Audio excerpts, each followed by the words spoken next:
Assalamualaikum warahmatullahi wabarakatuh dan salam sejahtera. Video ini akan membentangkan mengenai projek yang bertajuk Pertuturan Terarah Kanak-kanak Infant Direct Speech tidak digalakkan untuk digunakan kerana pendekatan ini akan mempengaruhi perkembangan bahasa mereka. Okey, antara ahli kumpulannya ialah Siti Zaliha binti Baharudin, Nur Syahirah binti Bedul, Nur Azlin binti Abdul Hadi, Qurratu Aini binti Aziz dan Teh Peci. Pengenalan, pertuturan langsung bayi merupakan sebuah daftar pertuturan yang dicirikan oleh perbendaharaan kata yang mudah dan konkret, kadar yang perlahan, intonasi yang tinggi dan menarik, sintaksi yang mudah dan kadar pengulangan yang tinggi. Menurut Kuh et al. 1997 menyatakan bahawa bayi lebih cenderung memberi reaksi terhadap ujaran yang menggunakan pertuturan langsung bayi berbanding dengan pertuturan dewasa. Kenyataan masalah pula merujuk kepada kajian Ferner dan Kuh 1987 yang tidak membincangkan atau memberi penjelasan yang lebih teliti mengenai gaya pertuturan yang digunakan. Kajian Bernstein, Radner dan Pink 1984 pula membincangkan ibu-ibu kuici dengan mengaplikasikan bahasa maya yang menggunakan nada yang lebih rendah apabila bercakap dengan bayi mereka. Keadaan ini bertentangan dengan penggunaan baby talk ibu kuici yang perlu menggunakan nada yang lebih tinggi apabila bercakap. Kajian Perk, Walker dan McClure 1992 pula menekankan eksperimentasi terhadap kecenderungan pemilihan penggunaan pertuturan langsung bayi berbanding dengan pertuturan langsung dewasa. Kajian tersebut menggunakan bayi yang berumur 6 bulan hingga 8 bulan menyebabkan maklum balas ataupun reaksi bayi tersebut tidaklah efektif bayi yang berumur 3 bulan ke bawah. Objektif kajian kami adalah yang pertama, mengenal pasti kesan pertuturan langsung bayi ke atas persepsi pertuturan dalam kalangan bayi menggunakan paradigma ujian bayi. Objektif kedua pula menghubungkaitkan kesan pertuturan langsung bayi ke atas persepsi pertuturan dalam kalangan bayi dengan dapatan kajian Bernstein, Ratner dan P 1984, Ferner dan Kuh 1987 dan Perk, Walker dan McClure 1992. Terdapat dua persoalan kajian. Yang pertama, apakah kesan pertuturan langsung bayi ke atas persepsi pertuturan dalam kalangan bayi terhadap pengukuran paradigma ujian bayi? Kedua, bagaimanakah kesan pertuturan langsung bayi ke atas persepsi pertuturan dalam kalangan bayi dapat dihubungkaitkan dengan kajian yang digunakan? Iaitu 3. Kepentingan kajian pula adalah untuk mengkaji kesan pertuturan langsung bayi berdasarkan kepada pengukuran paradigma ujian bayi. Kepentingan yang seterusnya ialah dapatan kajian dapat memberikan maklumat yang lebih spesifik mengenai maklum balas atau reaksi bayi menerusi penggunaan pertuturan langsung bayi. Batasan kajian pula dijalankan dalam ruang lingkup yang tertumpu kepada bayi yang berusia 3 bulan, iaitu daripada keluarga yang menggunakan bahasa Melayu sebagai bahasa ibunda mereka. Selain itu, batasan kajian juga memfokuskan kepada kesan pengukuran paradigma ujian bayi berdasarkan ciri-ciri pertuturan langsung bayi yang digunakan. Literatur yang kami pilih ialah daripada kajian Kolikov et al. 2015 menjelaskan bahawa terdapat 3 kesan apabila ibu bapa atau penjaga ini menggunakan kaedah pertuturan langsung bayi iaitu Infant Direct Speech IDS kepada bayi. Antara 3 kesannya ialah menggalakkan perhatian bayi kepada bahasa, memupuk interaksi sosial antara bayi dengan penjaga serta memaklumkan kepada bayi tentang wujudnya berbagai aspek bahasa ibunda mereka dengan meningkatkan perbezaan perbandingan pertuturan yang ditunjukkan oleh orang dewasa. Selain itu, kajian yang kami pilih juga ialah kajian daripada Ferner dan Kuh 1987.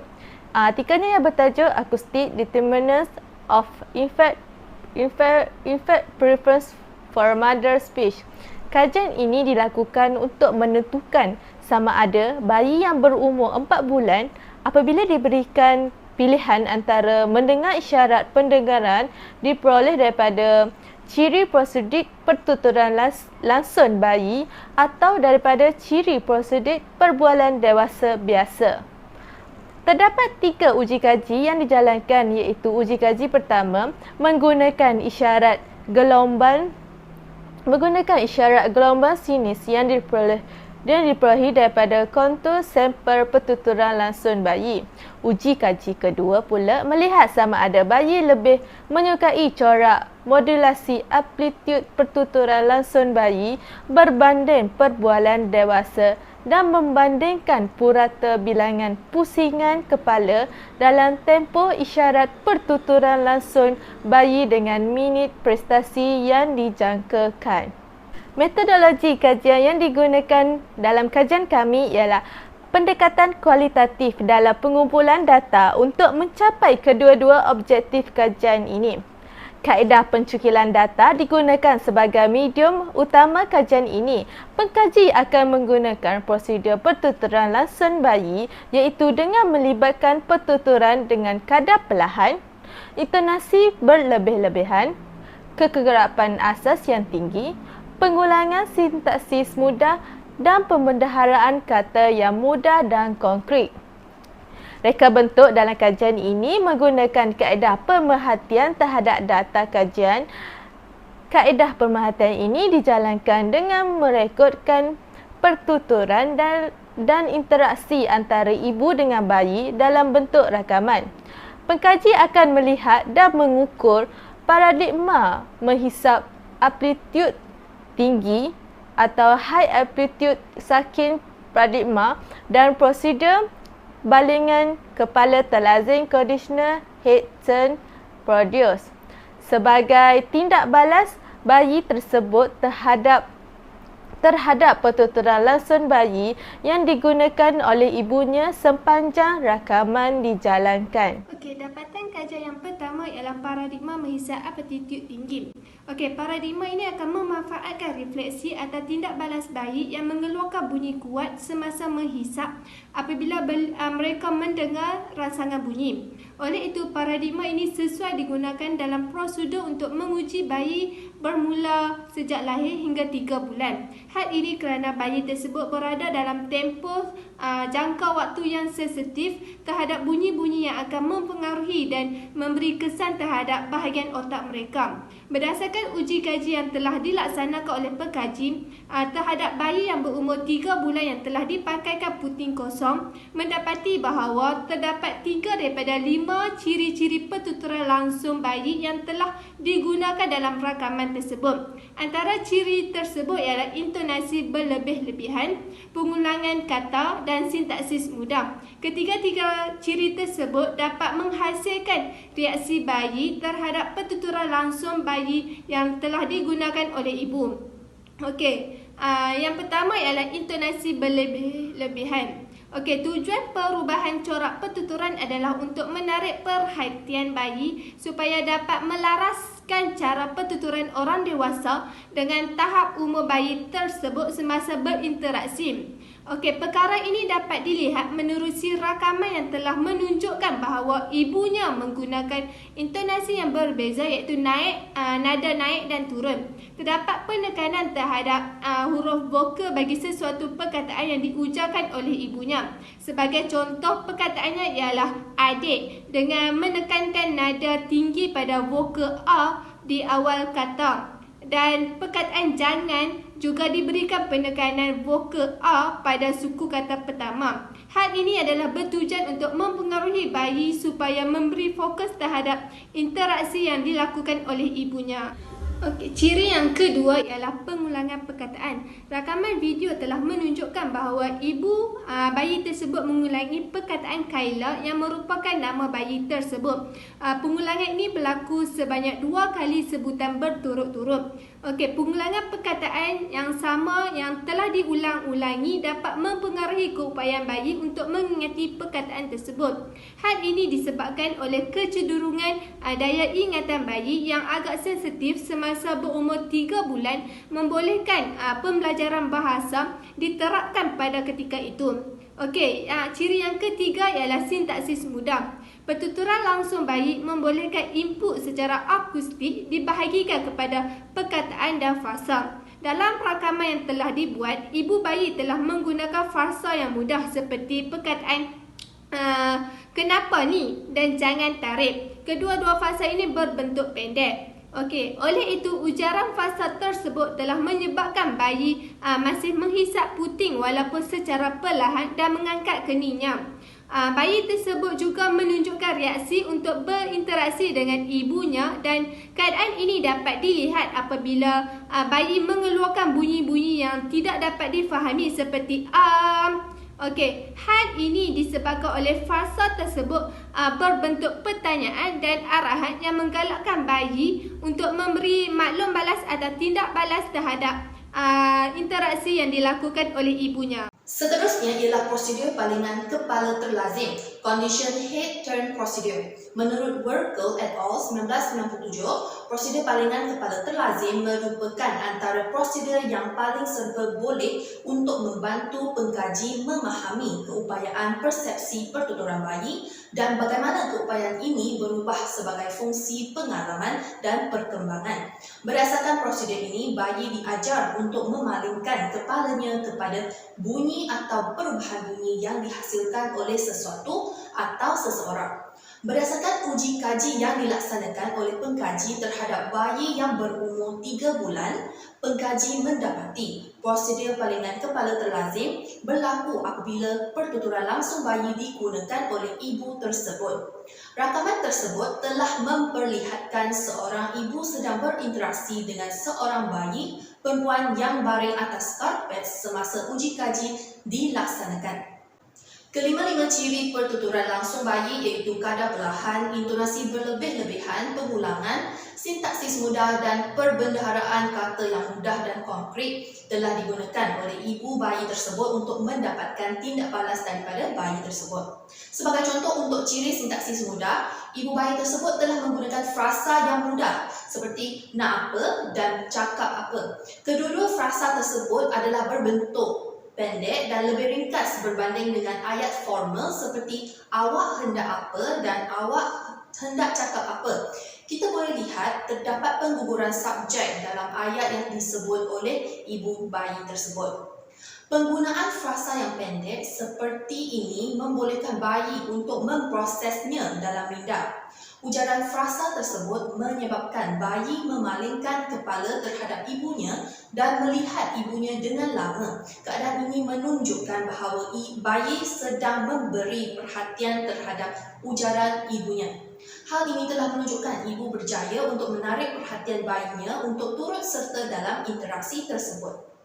Seterusnya, hubung kait dapatan kajian dengan kajian oleh Farnell dan Cole 1985. Berdasarkan uji kaji yang telah pengkaji lakukan, boleh dikatakan bahawa terdapat persamaan dengan kajian yang telah dilakukan oleh Farnell 1985. Dalam artikel beliau yang bertajuk 4-month-old infant prefer to listen to mothers.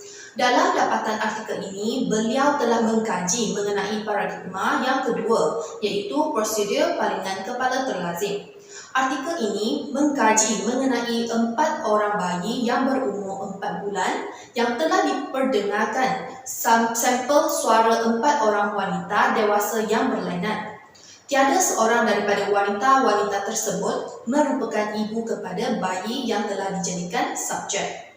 Dapatan kajian ini menunjukkan bahawa bayi yang berusia 4 bulan tersebut telah memalingkan kepala ketika rakaman suara ibunya dipasang berbanding dengan suara wanita-wanita dewasa yang lain. Hal ini menunjukkan bahawa pertuturan ibu bayi boleh memberi rangsangan kepada bayi tersebut dan menghadirkan tindak balas. Oleh itu, berdasarkan kajian artikel ini, boleh dibuktikan bahawa bayi yang berusia 4 bulan akan memberi tindak balas kepada bunyi yang dikeluarkan oleh ibunya. Sebagai contoh, bayi tersebut akan memalingkan kepala dengan lebih cepat apabila ibunya memanggil nama dia berbanding dengan orang lain atau orang di sekelilingnya. Selain itu, dapatan kajian tersebut juga menunjukkan bahawa bayi bukan sahaja mendiskriminasi antara satu rangsangan pendengaran sahaja, tetapi bayi juga lebih banyak responsif kepada satu isyarat yang lain juga. Sebagai contoh, bayi akan menunjukkan tindak balas seperti pergerakan tangan, mata, kaki, pusingan kepala dan menghisap puting terhadap orang yang berada di sekelilingnya, terutamanya ketika mereka berinteraksi dengan bayi tersebut. Oleh itu, boleh disimpulkan bahawa wujudnya persamaan dapatan antara uji kaji yang dilakukan oleh pengkaji dan kajian yang telah dibuat oleh Fernell 1985, iaitu bayi akan memberi respon atau tindak balas yang lebih banyak, terutama memalingkan kepala dengan lebih kerap kepada suara serta pertuturan yang dikeluarkan oleh ibunya berbanding orang asing. Huraian bagi dapatan kajian objektif kedua diteruskan dengan hubungkait dapatan kajian pengkaji dengan kajian oleh Bernstein dan Clifton pada tahun 1984. Bernstein dan Clifton menghuraikan mengenai nada intonasi yang berbeza bagi bahasa maya oleh masyarakat Quiche mengenai pertuturan langsung bayi. Bagi masyarakat Quiche, nada yang dituturkan oleh mereka apabila bercakap dengan bayi atau kanak-kanak adalah lebih rendah dari normal atau kebiasaannya. Bagi masyarakat Melayu pula, penggunaan intonasi bagi pertuturan langsung bayi ini adalah secara berlebih-lebihan atau exaggerated. Bagi perbandingan dilakukan Bernstein, ibu bapa Amerika Syarikat menggunakan kira-kira 35 Hz berbanding masyarakat Quiche iaitu sebanyak 15 Hz. Perkara ini agak berbeza dengan ciri prosedur pertuturan langsung bayi iaitu di mana aspek intonasi berlebih-lebihan ini diketengahkan bagi membezakannya dengan pertuturan langsung dewasa. Perkara ini dapat dibuktikan dengan dapatan kajian pengkaji iaitu ibu bagi pengkaji bayi yang dikaji menggunakan nada yang perlahan dan juga tinggi ketika bertutur dengan bayinya, seperti penekanan vokal A yang digunakan pada perkataan adik bagi menarik perhatian bayi untuk melihat ibunya. Stern et al. Pada tahun 1983 menyatakan bahawa nada tinggi ini boleh mengekspresi vokal dan juga visual emosi. Rakaman video yang telah dibuat oleh pengkaji menunjukkan bahawa bayi berupaya untuk menunjukkan reaksi dengan memalingkan muka ke arah ibunya dan juga menggerakkan tangan dan kakinya sebagai satu contoh interaksi apabila ibu menggunakan nada intonasi yang tinggi dan juga berlebih-lebihan. Huraian yang ketiga bagi objektif kedua ialah hubungkait dapatan kajian pengkaji dengan kajian oleh Peck, Walker dan juga McLeod pada tahun 1992. Perbandingan dapatan kajian pengkaji dan juga dapatan kajian oleh Peck, Walker dan juga McLeod dalam kajian bertajuk Preference for Infant Directed Speech, Evidence from 7 Weeks Old Infants menunjukkan bahawa bayi memberi keutamaan perhatian kepada pertuturan langsung bayi seawal umur baru lahir atau newborn sehingga umur 4 minggu. Sifat ini berkurangan pada usia 2 hingga 2 bulan dan ditunjukkan semula apabila bayi berusia lewat 3 bulan dan ke atas. Dapatan kajian yang dibuat ke atas bayi berusia lewat 3 bulan ini menunjukkan bahawa bayi memberi reaksi positif dengan memalingkan kepala dan menggerakkan tangan dan kaki ketika dipanggil oleh ibunya. Hal ini menunjukkan bahawa bayi yang berusia lewat 3 bulan atau 4 bulan mampu menunjukkan minat terhadap penggunaan pertuturan langsung bayi berbanding pertuturan langsung dewasa. Peck, Walker dan juga McLeod juga menerangkan bahawa bayi lebih menyukai atau memberi perhatian kepada penutur wanita berbanding lelaki, terutamanya ibunya sendiri. Mahler, Bertoncini dan Barrier menyatakan bayi lebih menggemari suara ibunya berbanding suara lelaki atau orang yang dianggap sebagai asing. Bukti daripada dapatan kajian pengkaji sendiri menunjukkan bahawa bayi memberi perhatian kepada suara ibunya berbanding orang lain. Misalnya, bayi memberikan respon kepada ibunya apabila namanya dipanggil, tetapi tidak menunjukkan sebarang tindak balas atau respon kepada pengkaji apabila pengkaji melakukan perkara yang sama iaitu memanggil namanya. Kesimpulannya, kajian pertuturan langsung bayi Infant Direct Speech atau IDS menunjukkan maklum balas dan reaksi terhadap ciri-ciri pertuturan langsung yang digunakan oleh ibunya. Pengukuran paradigma ujian bayi menunjukkan hasil dapatan kajian yang positif dan memberangsangkan bagi kedua-dua objektif kajian pengkaji. Akhir sekali, pengkaji memperolehi maklumat baru berkenaan penggunaan pertuturan langsung bayi atau infant direct speech ini yang berkesan terhadap bayi.